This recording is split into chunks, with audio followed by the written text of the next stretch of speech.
Welcome back to The Exchange. On the heels of a strong existing home sales number, new home sales also soared in July as a drop in mortgage rates boosted demand. Sales coming in stronger than expected, climbing 10.6% to a seasonally adjusted annual rate of 739,000 units. That's the highest level in more than a year and the sharpest increase in nearly 2 years. And while housing affordability is still improving nationwide, new problems are still popping up now in the Sun Belt, the hot part of the market. Joining me now with an in-depth look at the real estate side of things is Andy Walden, Vice President of Enterprise Research at ICE, Bess Freedman, CEO of real estate firm Brown Harris Stevens, and then David Tinsley, Senior Economist at Bank of America Institute. Thank you to the three of you for being here. Let's start with the kind of macro markets overall with regard to the state of real estate. So I'll turn to you, Bess, for that one. Do we see some kind of real notable building positive momentum in the market because of the rate picture right now? Hey, good afternoon. Nice to be with everyone. Yeah, I think consumer perception is improving. And I think what Chairman Powell said today has been helpful. He's indicated that if we continue in this direction, that there will most likely be a Fed fund cut in September, which would be good. So I think momentum has been positive. I'm not getting ahead of myself, but it's, rates have come down. They're the lowest they've been in 15 months. And so we're seeing a pickup in volume.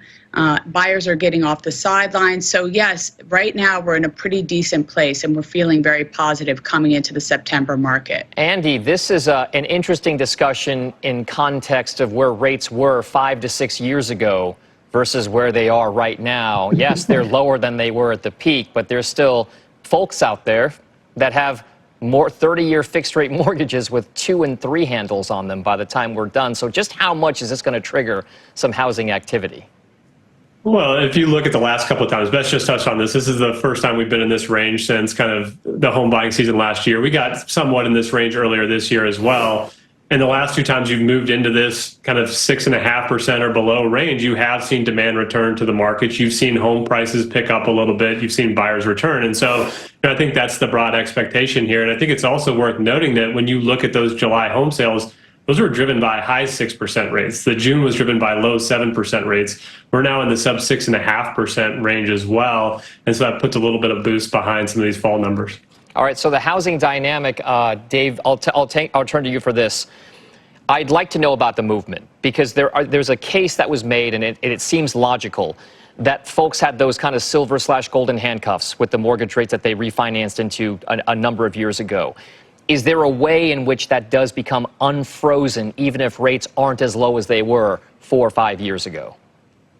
Well, I think we shouldn't forget the first-time buyer in all this. So, when we look at our data and we track at the Bank of America Institute people moving between cities around the country, that was down 25% in 22, 15% in 23, but now it's pretty much flat. And within that data, it's the younger, lower-income people that are moving. And the Bank of America Home Buyer Insights report suggested like 60% of these movers are happening for affordability reasons. So there's a lot of people, I think, a lot of young, perhaps lower income households looking for the opportunity to buy. In that same survey, we asked renters where they want to be in 5 years' time. 90% of them say they want to own.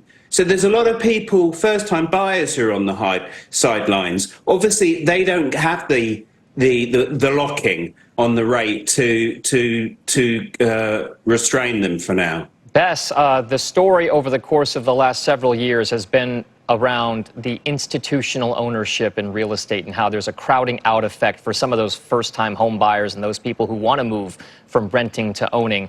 I wonder, in your mind and what you've seen in the business, is there a chance that first-time and maybe second-time home buyers have a real shot at getting the house of their dreams in this kind of a market? Yeah, I think there's always that opportunity. We have to keep in mind that rates are still historically very low. It's just that we have a short memory and people have their brains wrapped around the 2 and 3%, but we're not going to see that for a very long time.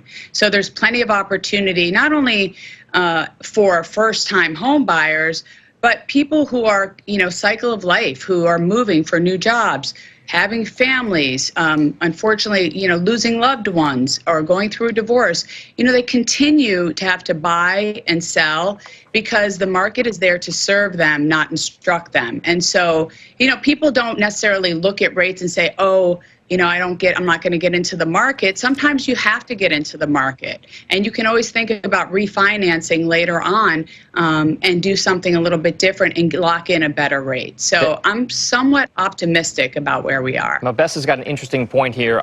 Andy, if you take away a look at the way that mortgages are used, there's a plethora of tools in the toolbox at this point. What does the data suggest to you about the types of movement that we are seeing in certain parts of the mortgage market? Are we back to using ARMs a lot? Are we back to using just fixed rate loans, zero interest mortgages? Are they even available or offered these days? What exactly does the mortgage picture look like from a business standpoint? Yeah, and you certainly see a variety of different things, right? So late 2022, 2023, it was interest rate buy downs, right? We were going to 3-2-1 buy downs, 2-1 buy downs to reduce your interest rate for a temporary period of time. Like Bess said, for folks that are wanting to marry the home, date the rate, and wait for those interest rates to come down. You've seen some similar behavior among adjustable rate mortgages as well, where folks have jumped in. We're not talking anything similar to what we saw prior to the great financial crisis, but you are seeing folks kind of trying to find creative ways to kind of afford the environment that we're in right now while we wait for interest rates to come down. I think there was an interesting point made about migration as well, and I think that's one way folks are getting around affordability. Not only is the Midwest more affordable than the rest of the country, but it's affordable compared to its own long-run averages too. And when you look at California, that's just simply not the case. And so I think you are seeing folks use migration as one of those tools in their tool belts to get into some of these more affordable markets in the Midwest that have been priced out of some of these more expensive markets. All right, David, I'm going to go to you for the last word here because I'm holding in my hand your latest research report from B of A Institute, and it's titled On the Move, Hidden Costs and Slowing Spending. That migration is huge. Many of our audience have migrated to certain parts like the Sun Belt, or they know people who have. What exactly is that dynamic like if you go to places like Florida and Texas and anywhere else down south? Well, what we're highlighting in that report really is that affordability in terms of house prices, go to the south. Obviously, it's deteriorated somewhat in parts of the south, Miami being an obvious example. But there are some hidden costs that I think are, making people cautious. Home insurance is the obvious one. In Texas, Florida, 25% or so property insurance up on the last 5 years. Perhaps some worries about climate change and how that might affect the livability of those areas going forward and the cost on utilities and insurance. So there's a lot to consider in these moves other than just the mortgage rate, I think. All right, Bess, I lied because I'm going to give you the last word. You're the realtor here. You are the realtor. All real estate is local. Your clients are very much in the New York metro area and Florida as well. Take us through what you think is the dynamic there for those people who thought about moving to Florida or are already there. Well, look, as we know, during the pandemic, we saw a lot of people leave New York City and go to Florida or move to Connecticut, but we've seen a migration back to the city. So it just really depends on what people want, what they need, their circumstances, where they want to be, where their work is. So the challenge we see really in real estate right now is a lack of inventory. We have high demand. We don't have enough inventory in places like Florida, places like Connecticut. New York has a pretty decent amount of inventory right now. And so I think it just depends on what people want. But overall, we have seen the market in the last few months pick up. I think rates, inflation, all those things are very positive, and the economy, has been steady. So I'm pretty bullish on the real estate market as we enter September, October, and November. So I have a positive outlook, I guess. All right. I think you have to be if you work in real estate right now. All right. Andy Walden at ICE Enterprise Research. Bess Freedman, Brown Harris Stevens, thank you very much for that. And, of course, David Tinsley at B of A Institute as well. Have a nice weekend to each of you guys. Thanks, guys. You too. All right. Thanks, guys.